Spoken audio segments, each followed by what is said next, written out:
Hello and welcome to the Minds on the Frontline Podcast. I'm your host, Jeff Lassers. I am a firefighter, paramedic, educator, and content creator. My co-host today is Mike Mattern, a firefighter, paramedic, EMS instructor, and peer support team leader. Today's episode explores the connection between nutrition, mental health, and resilience among first responders. Our guest today is Megan Lautz, a registered dietitian, certified strength and conditioning specialist, and tactical strength coach who works with fire, EMS, law enforcement, and corrections. Through her company, Rescue RD, she helps frontline workers handle the real challenges of shift work, stress, and demanding schedules with practical, judgment-free strategies.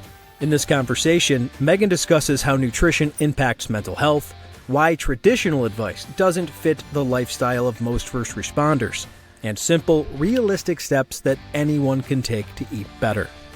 Minds on the Frontline is brought to you by the Frontline Strong Together 5 program. If you or someone you know is struggling, the FST5 program provides 24/7 live support through our website at fst5.org or by calling 1-833-34-STRONG. Together, we can break stigma, offer hope, and strengthen Michigan's frontline community.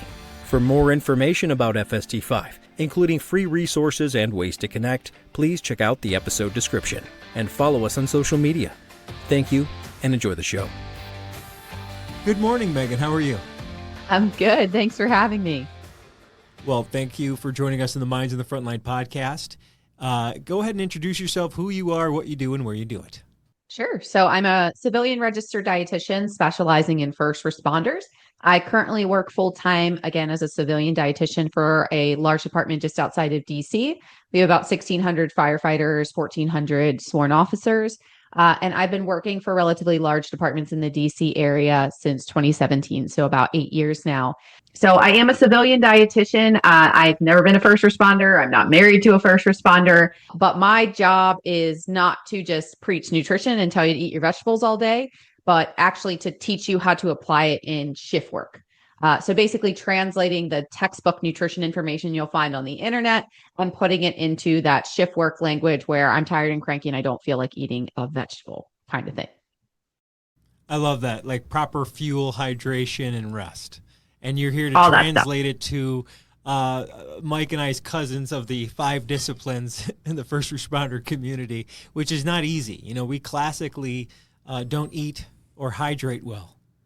No. In fact, if you didn't come back with at least a gallon of ice cream every shift, if you were cooking at my fire station when I was a young man, you were sent back. Oh, yeah. Yeah. You were, yeah. Do not pass go directly back to the store. Yeah. You're going to jail. Absolutely. So, one thing I want to touch on before we get in the meat and the potatoes of this, pun intended, is that it is pretty uncommon from my experience to have a full-time registered dietitian available to the communities of first responder agencies. And if I have heard of it, I kind of feel it's been on the West Coast, but you're on the other side of the country where it's not always that progressive with nutrition and stuff like that for first responders. So is it a nuanced thing in your area, or is this a growing thing? I would say like we have more strength coaches or like mental health providers in this area. Like there is an emphasis on health and wellness in most of the departments, I'd argue, in the DC area. Not all of them, though, but not dietitians. So I'm one of I think 3 in the country who work full time for a department embedded that I'm aware of, though it is slowly starting to grow. I think the challenge is dietitians tend to be a very stick in the mud personality. Like they can't curse, can't throw back like the weird jokes and stuff that you guys like to throw at us. And they can't be flexible with their recommendations. So it is a tough personality find, I will say. It kind of sounds like she's describing the need to be culturally competent before you try to administer any advice or therapy. Absolutely. Absolutely. And that doesn't come without failing a lot and saying the wrong thing and still, messing things up a lot. But yes, cultural competency is super important. Again, being a civilian, I've never been a first responder. I'm not married to a first responder. Like I've done CPAT, I've passed CPAT, I've done 24-hour shifts before I really started making a lot of recommendations because I didn't feel like I could make recommendations if they weren't going to fit the job. Like it just seemed like a mismatch to me. And that's huge that you took the time to actually dive in there and get a good idea of what we do, how our shifts work, what physically we have to do, because there's a lot of people that don't take the time. And I think that's what has made you one of the leaders in this area for doing that. Why is it so difficult for first responders to eat healthy? And why don't typical nutritional advice kind of apply to us? Yeah, I mean, so I would say like the nutrition concepts apply to you all, but it's like, the language is in this like very 9 to 5 language. You're going home, you're eating dinner with your family, never eat past 8 p.m. You're running like what, 3 Topane calls after midnight? Like that doesn't even make sense. So a lot of these recommendations, like first responders hear them, they try to stick to them. It doesn't work. And then they get frustrated and they keep going through these cycles of on a plan, off a plan, on a plan, because it never actually fits their lifestyle. So what I like to say is that like anybody who's ever been a coach, a dietitian, a trainer, for the general public, it's really hard to get humans to change in general. But for first responders, you guys are starting off at a lower foundation. So what I mean by that is the exposure to trauma, sleep deprivation, and the high stress jobs make it a lot harder to make changes because you're exhausted. Your willpower is like in the negatives, when you start the day off. And then on top of that, the expectation to perform is also higher than the general population. You're supposed to perform 110% mentally and physically at every single call. So the gap to wellness is like double, in my opinion, relative to the general population, the 9 to 5 population. So what this means is before we even can talk about like the sprinkles on the cupcake, right? And the sprinkles on the cupcake is like the supplements, the edge. And departments want me to come out and talk about the edge, the performance, like the little niche bits of nutrition. And I'm like, well, that doesn't mean jack diddly squat until I actually talk about the foundation. How are we going to change the lifestyle? How are we going to eat when everything's on fire, everything sucks, and I haven't made it to the grocery store in 2 weeks because I kept getting held over and then had my kids' sports practices when I wasn't held over, kind of thing. Yeah. Now, with that, you talked about shift work, and we all work very odd shifts, 24-hour, 48, 12s, midnight shifts. What are some of the biggest misconceptions that you've heard about eating healthy in that kind of shift-based environment? Yeah, I think it's like, well, like I said, the never eat after 8 p.m. kind of thing, like that. You should never be eating when it's nighttime. Well, the reality is if you work a midnight shift, that's when you're awake. You're probably going to need to eat. And then also what a lot of people will do is they'll skip meals or they'll try intermittent fasting or something crazy and then not eat. And then it impacts their energy levels. And what do first responders reach for when their energy levels go to crap? Energy drinks, sugar, so it actually makes it harder for them to see improvements in performance mentally and physically because they're actually not fueling their bodies. So a lot of my recommendations have come from the same problems because I've done thousands of one-on-ones with first responders, and it's the same problems pretty much across the board, regardless, fire, police, sheriffs, corrections. It's, I don't have time, I don't have energy. And sometimes subjectively, I don't have money for wellness. So what would you say your top 3 tips then for the shift worker when it comes to eating better during, those odd times, right? 24 hours, midnight shifts, whatever. What are your top 3 kind of recommendations for those people? Sure. So I'll kind of go with like so what I like to call these is the first 3 rungs on my ladder. So when I talk about the ladder, a lot of times you'll see health professionals come out to first responders and tell them, just go vegan, just eat 1 meal a day for a 24-hour shift. Like, I'm not saying that like these things can't work and have worked for individuals, but how many first responders do you really think want to go vegan? No, well, no. We actually have there's always one people we work with. No, we have anywhere from 2 full-time, and then we'll get a couple part-time vegans. Every once in a while, they'll hop on the train. It's a great diet, but here's the thing. It only works if you want to follow it. Right. And they're healthy individuals who are athletic and they're minding their vitamins and they're living. These are balanced lifestyle type people to begin with. But they have an interest in it. And this is what a lot of people miss when it comes to certain diets for the first responders, or why can't this person just suck it up and eat healthy, And the reality is there are first responders who one of their special interests is nutrition, is fitness. But there are a lot of first responders who are in the whole mentally, potentially physically, there's a lot going on in their personal life and they have no interest in nutrition. It's not a hot topic for them. So they're not going to be jumping through all these different types of hoops and that kind of stuff. But there are still ways. So like coming back to what are the 3 top tips? With this ladder, like I said, there's a lot of professionals asking people, first responders, to get to a 2nd-story window without a ladder. So what are the first 3 rungs to get you those stepping stones to get you closer to that wellness? And then if the room flashes over, AKA your life just catches on fire, the kid's sick, you're picking up extra overtime, you're also doing a side job, when you slide back down the rungs, you actually have backups. So backups are like your struggle meals. So I like to call it a struggle meal because we all have those times where we want to eat healthier, we want to meal prep, but just stuff gets in the way. So what are the backups? So the backup number 1 is go bags. So a go bag is just essentially a snack bag, a diaper bag for yourself, if you will, where it's full of, and when I say full, you have like 5 to 10 different options for snacks, not one crusty protein bar smashed at the bottom of a pick kit. Okay. No, totally. Yeah, And so, yeah. So I like some of the protein bars that are out there, but are you saying just protein bar? Because they're nice because you can grab a box of them or whatever and chuck them in a bag. Whereas I don't have to make anything. It's non-perishable. Well, it's perishable, but it's certainly going to hold up a lot longer. Sure. So when I say non-perishable, usually it lasts 3 to 6 months without requiring refrigeration. You can, of course, put like fresh fruit and change it out. But I also know a lot of people where the apple takes a field trip to work like 3 shifts in a row and then just is rolling around the back of the engine. So what are some non-perishable things that we pack? So applesauce pouches, non-perishable, great pre-workout snack. And it doesn't bother people's stomachs if they do it before or during workouts. Smoothie pouches, tuna packets, chicken packets, beef jerky, or whatever type of jerky that you like. Whole grain cereals. So like a bag of Cheerios, a bag of mini wheats, pretzels. I don't hate an Uncrustable if you eat it pre-workout. Like there's a couple different things that we can pack in that go bag. And a lot of people are like, well, Megan, if I pack these snacks, I'll eat them. I'll eat more calories.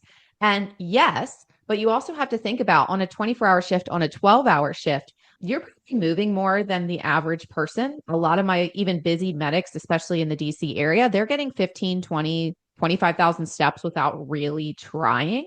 And for me, like 10,000 steps, I've got to take an extra hour walk that day. So they're getting a lot of ambient activity throughout the day running calls. So number 1, those snacks fuel you during those calls. Number 2, how many times have you guys had held over on a call for like 3 hours and it's 3 hours into lunchtime and you get back to the station and you eat everything that is not tied down? Mm-hmm. So it actually helps with portion control. Everybody freaks out about these dinner portions for the firefighters, how they eat 3-4 plates at dinner. Part of the reason sometimes that you're eating 3-4 plates at dinner is because lunch was at like 11 or noon. And then you had all these calls get in the way. You put a paper towel over your meal 3 times and now it's 9 p.m. Of course, you're going to eat 3 plates of it. You're starving. You didn't have any backup snacks. So that's what the go back does. I like that. This is really good advice. Let me ask you, is this really good advice for some of our emergency departments when they stock snacks for EMS? Because I'll tell you what, I've seen a huge evolution of going from only having donuts and bagels and whatever in there to cashews, almonds, beef jerky, and that's awesome. But sometimes there's a little pop in there and some sugary stuff. But a Lorna Doone or 2 ain't gonna kill you. It's not. And listen, everybody thinks I'm just like this food police, like, so canteens in our area or like rehab units, sometimes they'll have a Rice Krispie.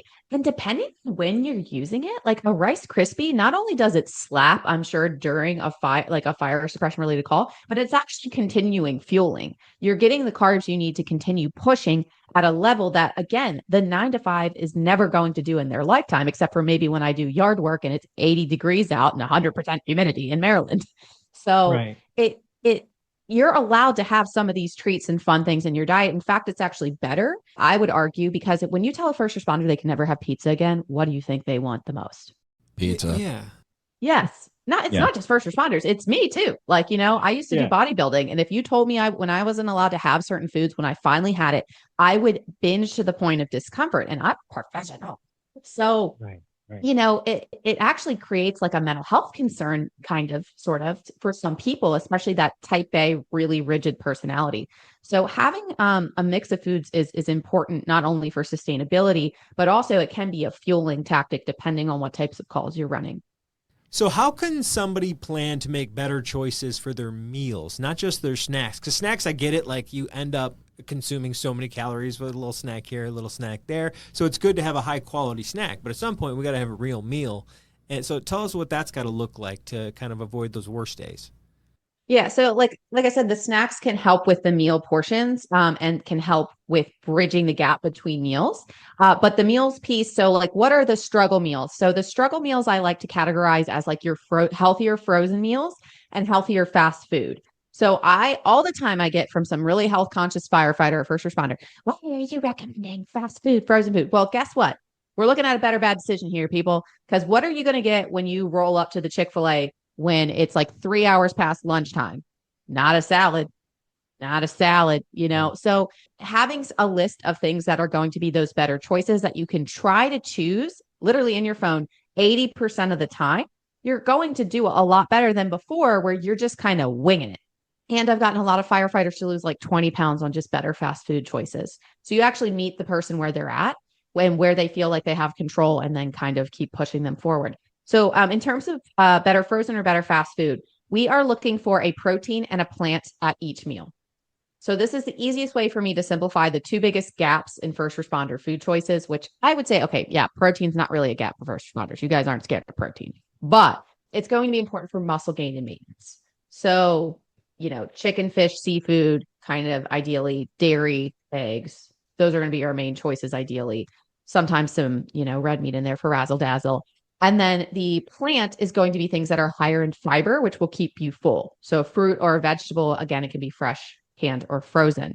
So that's kind of what we're looking to structure out. So if we go to Chick-fil-A, so maybe you get the grilled chicken sandwich sometimes, the grilled nugget sometimes. Maybe you do still get the French fry, but get a fruit cup to eat later. So like, it's okay to make two decisions at once. I want something like a little treat, but I also want to balance it out so that I'm full and I'm not hungry again in an hour or two. So does that help avoid the big binge? Because at some point, if you don't plan for that and you don't know what to expect, because you're like, well, I just won't eat fast food. Like, well, you're going to have to eat food. And if you don't have an idea of what you're going to order before you get there, you're going to order the left side of the menu, like all of it. Yes. And in some cases, even binge. So is this a way to avoid both of those things? So binge eating, and disordered eating is a spectrum, right? So there are many firefighters that I've worked with who actually fall pretty far on that spectrum, like in the disordered eating, potentially even really need to get some help with it. But they're a lot of times in denial about that kind of stuff.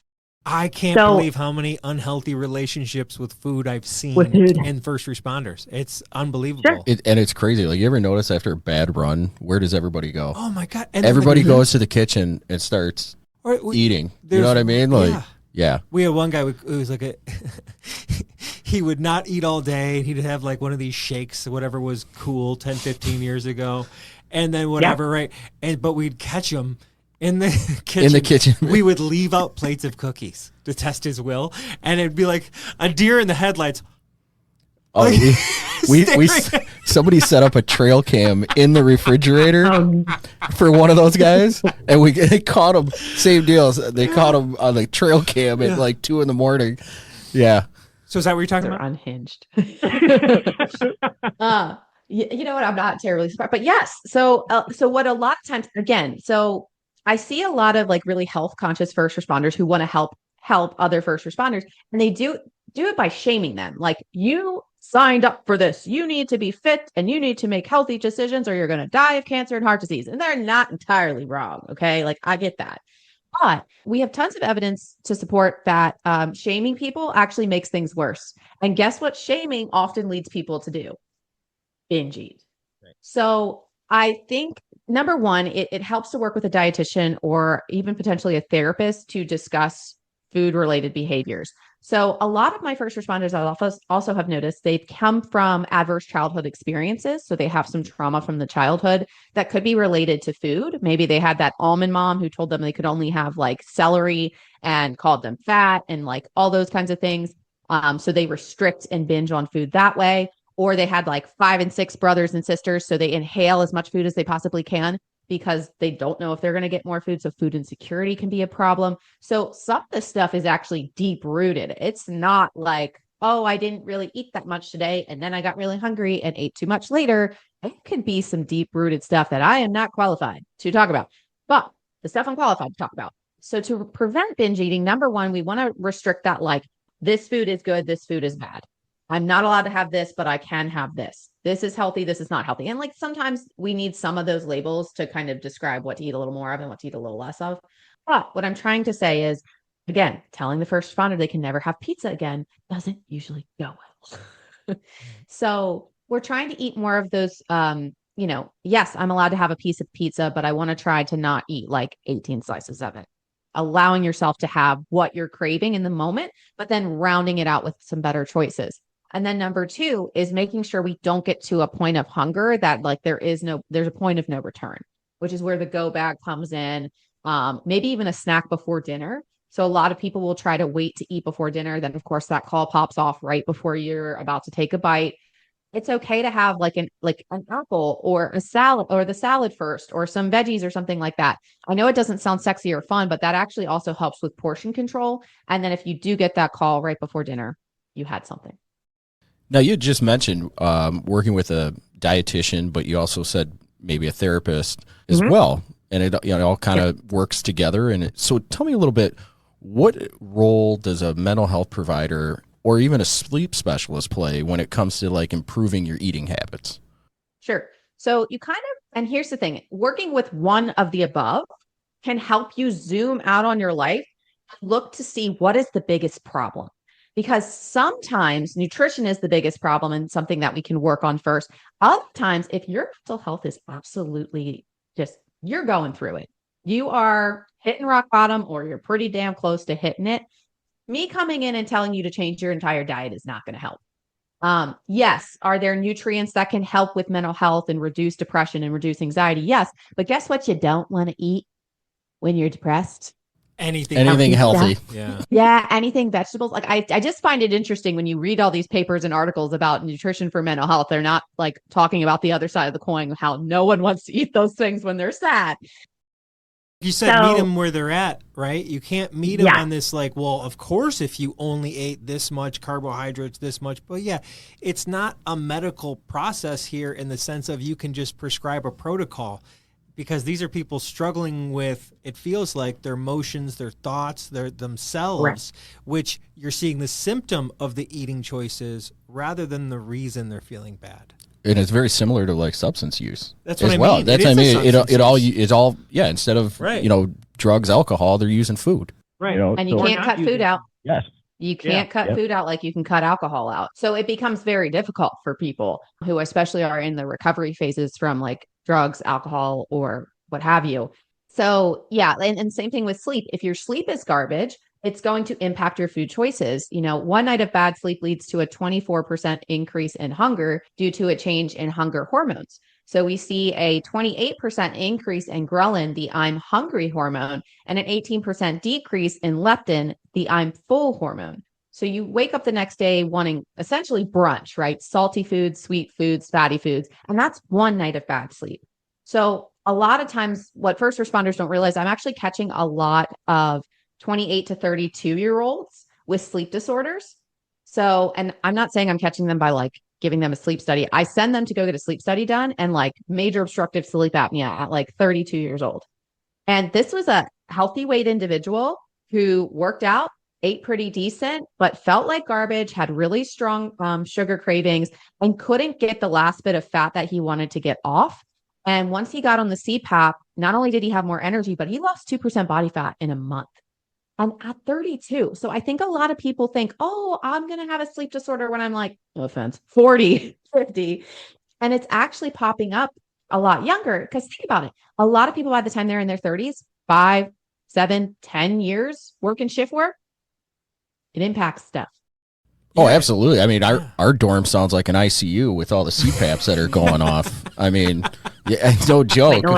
It sounds like all of us are on a vent, but it's a life-changing, like everybody who gets the CPAP will tell you it's life-changing. You never realize how bad your sleep was or how bad you felt until you got one. Did you feel that your hunger was different after you resolved your sleep issue? 100%. Absolutely. Yep. Absolutely. So again, Well, if I had just told you, well, just restrict your calories and we didn't fix the sleep apnea, Right. it would have made it so much harder for you. The willpower, the limited willpower you had would already be even more limited, So we've got to fix the main issue. And sometimes working with a dietitian will figure that out. But the other challenge is then if you work with a dietitian out in the general population, they're not thinking about the significant mental health concerns, the significant sleep deprivation. Like they don't pick up on that as fast as someone who kind of specializes. Well, let's talk about that, because the top 3 things that first responders, across the board, they'll tell you: anxiety, depression, PTSD. Across the board, it's always the highest prevalence in our community. How does nutrition affect those symptoms once you have them? Yeah. So most first responders fall in that like standard American diet kind of classification for how their eating patterns are. So a lot of red meat, a lot of fast foods, a lot of fried foods, a lot of sweets, a lot of sugar sweetened beverages, whether that's energy drinks or, sodas, that kind of stuff. So and not a ton of fruits and vegetables, not a ton of lean proteins or whole grains, fiber, etc. So when we actually shift people over to the Mediterranean diet, there's a significant, I can't remember it off the top of my head. I want to say it might have been like about 60% for some of the studies, reduction in depressive and anxiety related symptoms. When they shifted from that Western diet towards more of a Mediterranean style diet, which is higher in fruits and veggies, whole grains, beans and legumes, a little bit of poultry, chicken, and like 1 sweet a week, which personally, I am not capable of eating 1 sweet a week. Like I can do 1 sweet a day, but 1 sweet a week, you're pushing it. So, you don't have to be, what I'm saying by saying that is like, everybody thinks a dietitian's perfect and only eats vegetables and kale and stuff like that. And the reality is I can't even, perfect the Mediterranean diet. So just because you can't do perfect doesn't mean we can't get you 80% of the way there. Are there any specific foods or nutrients that can support mental health? There's studies out there about like giving vitamins to certain inmates within the correctional facilities and it decreasing their violent behavior, right? So that is an impact on mental health.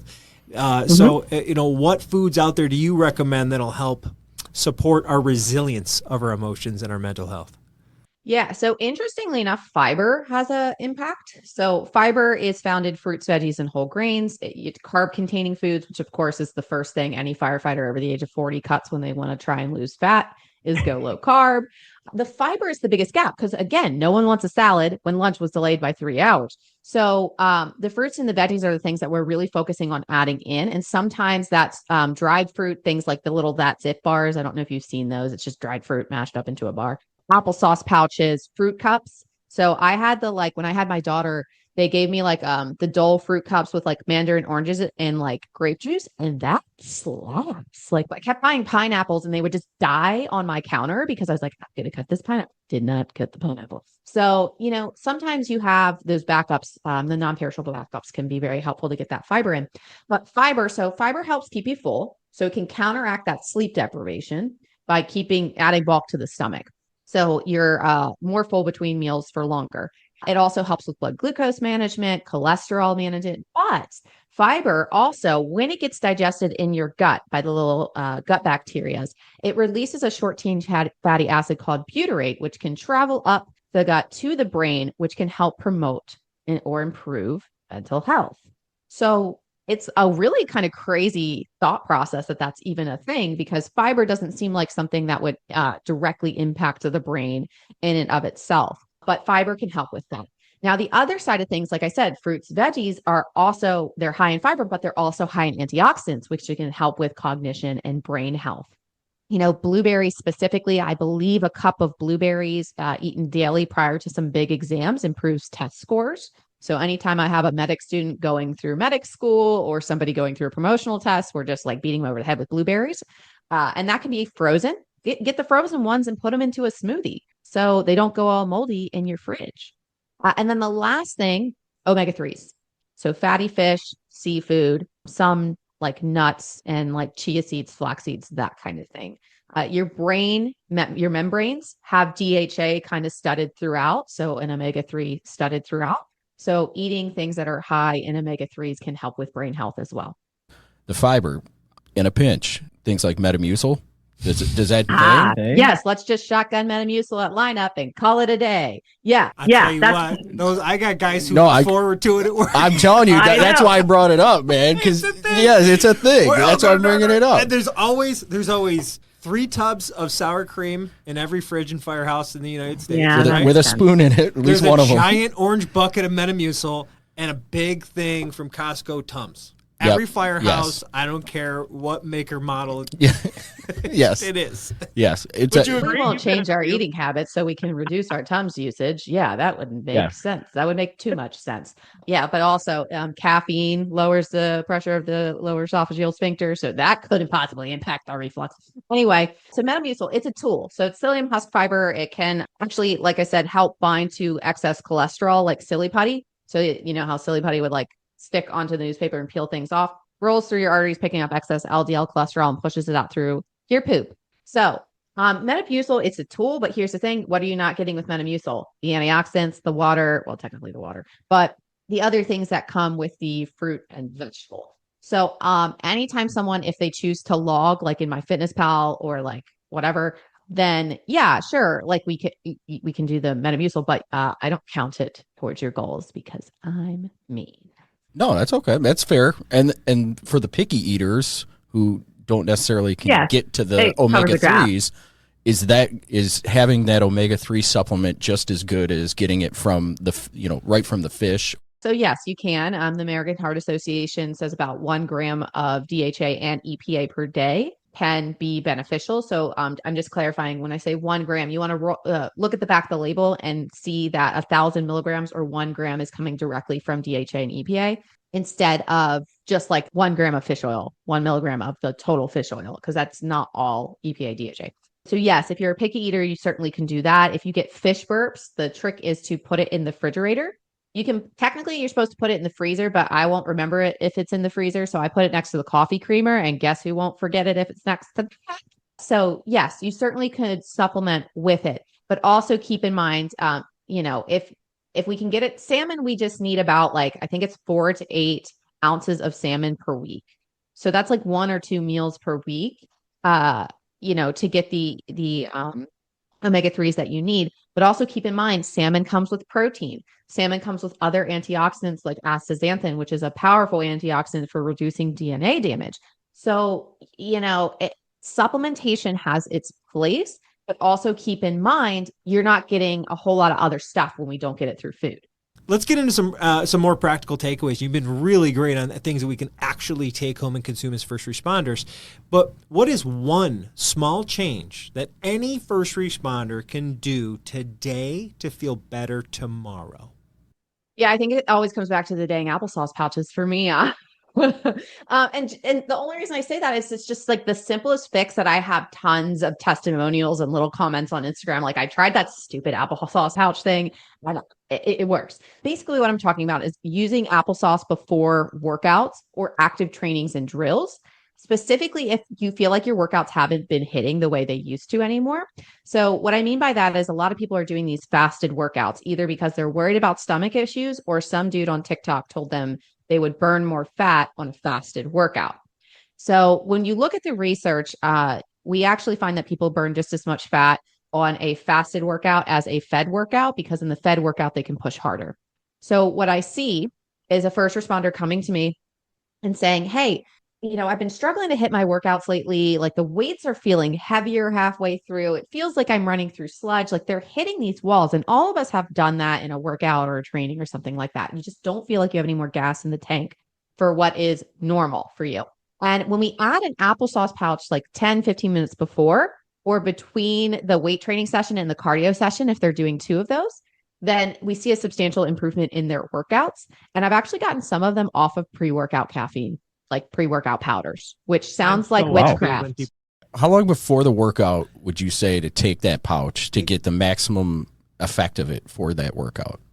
I would say about 15 minutes, before, but most of the time I know for me, like, I'm just like rolling right into the workout because life. And so I'm just like hitting that applesauce pouch, rolling right into my warm up, because we don't skip the warm up. Because why don't we skip the warm up? Because your shoulders hurt and you're old. Correct. will Yes. Talking to two guys over 40. Yes. You don't have to sell us. Yeah, you don't have to sell us on it. I'm going to be honest. It's once you get after 25, you're too old. You can't do the no warm up anymore and they'll come to me and they'll be like, my shoulder hurts when I bench. Yeah, no crap. You rolled right into benching your like max weight or something like that. And you're wondering why your shoulder has an owie. So even a 5-minute warm up can really make a difference, not only with the mental transition from whatever you were doing into working out, but also with warming the body up and having less aches and pains and that kind of stuff. But the applesauce pouch, like it really, so what people don't realize is that caffeine reduces the feeling of fatigue, but it does not provide energy in the literal sense of carbohydrate. So calories that your body can convert to ATP to power through your workout, to power your muscles. So if I give someone an applesauce pouch, it doesn't bother their stomach. They're super portable. You can keep them in a bag. And a lot of times, if you're a parent, you already have them at your house. And then also, if you are like adjuncting at the academy, you're doing a burn day. And usually with our evolutions, they're typically like 20 minutes. So like you're doing one every hour with the recruits. You should be hitting an applesauce pouch every hour on the hour. Why? Because I'm sure a ton of you leave that academy with a headache, feeling like garbage. You go eat everything that's not tied down. That will it'll give you more energy while you're actually doing the work. So a lot of first responders, they can wrap their heads around, okay, I need to eat before a workout. I need to replace carbs during a workout, but they don't translate that over to when they're doing active trainings and drills. They just like power through the drill because fire. Well, yeah. You don't think about putting food in that circumstance at all. No. You know what I love most about this advice is that you just gave me a very cheap solution. You're not saying go buy whatever brand thing at $3 a pack. I mean, you can get a 12 pack. No, Costco, yeah, it's like 12 or 15. I can't even do math. I think it's 30 actually. And also, if you're on the fire ground, guess what's self-contained? Applesauce. So there's no worry about like contamination. You're not actually touching the food with your dirty hands, that kind of stuff. We have them on our canteens now at Fairfax. So for departments who don't have canteens, like this is the snack wagon that the volunteers bring to bigger alarms. Yeah, the snack wagons have applesauce pouches. We now do liquid IV, so an oral rehydration solution. We also have Gatorade available, but we have something that's a little bit more concentrated to help with rehydration. So a lot of people so protein, fat, and fiber, they slow digestion. This is good when you're sitting on your butt in the day room. This is not, you don't want your digestion slowed when you're about to, run into a burning building. You want your remember, rest and digest, and then that sympathetic nervous system is not trying to digest. So, the simpler carbs, things that aren't high in fiber, that are really easy, quick, and digestible, and then also portable, that gives someone that small, quick win. They're like, oh, she actually knows what she's talking about. So one other thing that you should have in that pack is an oral rehydration solution. So are you guys familiar with what an oral rehydration solution is? We love the element. It's not that's not an ORS. Okay, what's an ORS? I'm confused then. I just assumed you meant like a hydration packet like they're selling everywhere. Yes, I love that you said that because now I can tell you exactly why not element. It's not. Okay, roll back the tape. So element is an electrolyte replacement. It works. I'm not saying it doesn't work. It does help rehydrate, but it's not the gold standard for rehydration. And I'm sorry, I have to go with the gold standard for first responders because time is an issue. And also, you don't want to do the paperwork for getting transported. And you don't want to get yelled at by your spouse for passing out because they will beat you. Cut that part out. But in any case, an oral rehydration solution is, they were developed for the cholera epidemic where they didn't have access to IV fluids in the quantities necessary to help save people from dehydration-related illnesses. So this is obviously an oral product that has about somewhere between 500 and 800 milligrams of sodium. So double the sodium of sports drink and half the sugar. So about 10, 15 grams of sugar. Everybody wants to go sugar-free because sugar-free means healthy, right? Not in this instance. So having a little bit of sugar available, not only does the sodium help replace, the losses, you use the electrolytes when you lose the electrolytes, you use them when you lose them, but it also, having that little bit of sugar gives you access to the sodium glucose co-transporter. So when glucose is available, it can bind to the transporter, sodium can then bind and water can follow. So you gain an entry point on the cell. So people rehydrate 2 to 3 times as fast with sugar containing products. So I see a lot of departments buying into Fire Salt, Element, Relight, And yes, it's replacing the electrolytes, which the losses are significant on the fire ground. However, it is not equal to IV fluids in case of mild to moderate dehydration, like an ORS is. So oral rehydration solution products are things like drip drop, liquid IV, or fluid tactical ORS. And they are a little bit more expensive, but also equal to IV therapy in mild to moderate dehydration. Element and fire salt are not equal to IV therapy based on the evidence that I've seen. Large department purchases need to be ORS. Personal purchases, you're on paleo, you're keto, you're a special diet, you don't want to do sugar, it's a personal thing, totally go for it. But like I said, based on the current level of evidence, I just don't see those products being the main purchase, not only for personal, but for also departmental use. And then when you go to these websites, they're like, well, sugar is causing diabetes. Sugar from liquid IV is not giving the fire service diabetes. Wait.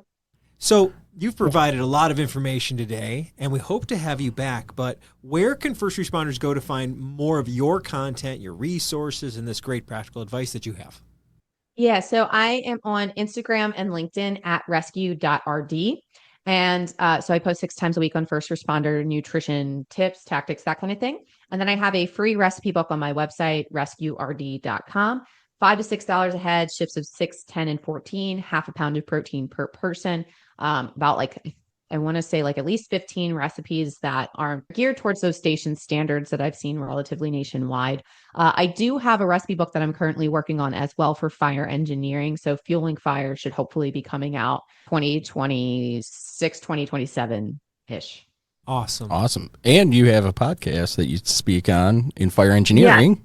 Yes. Firefighter Nation, Fueling Fire. So it's all under one, I guess, feed. But if you look up Fueling Fire podcast, you can see my episodes. We're happy to have you here today. Thank you for coming. Thanks for having me. Yes, we appreciate you very much, Megan, and I hope you have a great day. Have a good one. Thank you for listening to the Minds on the Frontline podcast. We have more great content coming out soon. Please check us out on YouTube, Instagram, Facebook, X, and LinkedIn. And make sure to like and subscribe to all Minds on the Frontline podcast social media channels. Thank you, and have a great day.